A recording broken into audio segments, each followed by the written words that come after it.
Episode 30B. Mary and Georgia hyper-localized PM 2.5 monitors. Mary noted that this fight against industrial wood production producing wood dust in Georgia and producing particulates from wood burning in the UK is not a fight specifically about residential wood burning.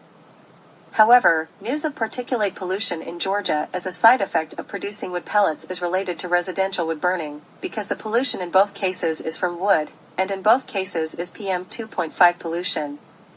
In Georgia, an activist urges people to buy Purple Air PM 2.5 monitors, with which to educate themselves. Wood burning is wood burning, whether it is on an industrial scale or on a residential scale.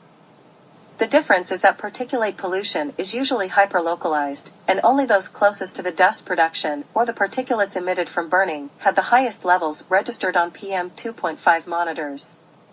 The quote about the right to life, liberty and the pursuit of happiness, but how can we pursue happiness when we struggle to breathe, resonates with neighbors of residential wood burners.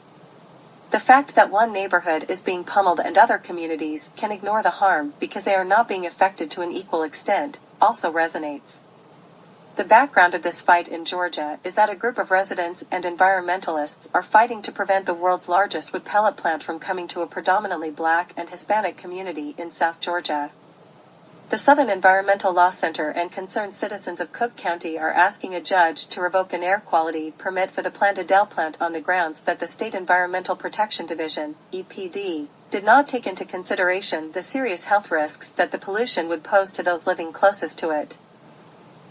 It produces a ton of dust in this fine particulate matter that when you breathe it in can be dangerous, said Jennifer Whitfield, an attorney for the Environmental Law Center. Trevor Gear, a local native who founded Concerned Citizens of Cook County in 2020, said clean air is a civil right and the color of an individual's skin, their economic level or what side of railroad track they live on should not cause them to be overburdened by pollutants, Gear said. Everybody has the right to life, liberty and pursuit of happiness, but how can we pursue happiness when we struggle to breathe?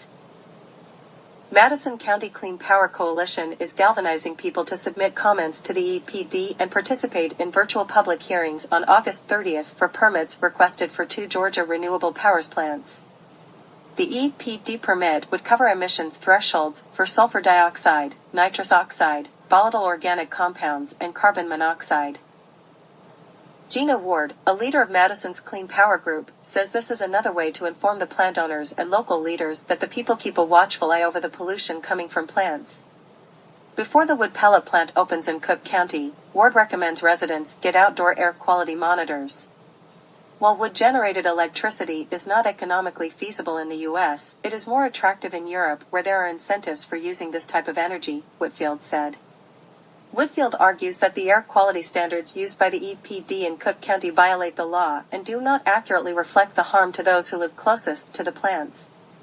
They might say, how does this one facility in this county affect the countywide air, she said. What we want is for them to look at it on a smaller scale and think about why it's this neighborhood that's just getting pummeled,